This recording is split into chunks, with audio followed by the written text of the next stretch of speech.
នៅទីនេះខ្ញុំមានទិន្នន័យច្រើនចាប់ពីលេខរៀងទី1រហូតដល់ទី135ហើយគោលបំណងរបស់ខ្ញុំគឺបំបែកនៅពាក្យ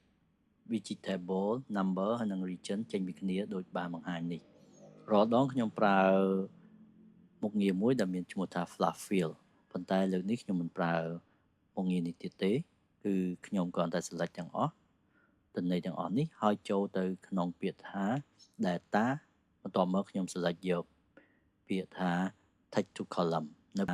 text to column នៅពេលដែលខ្ញុំ select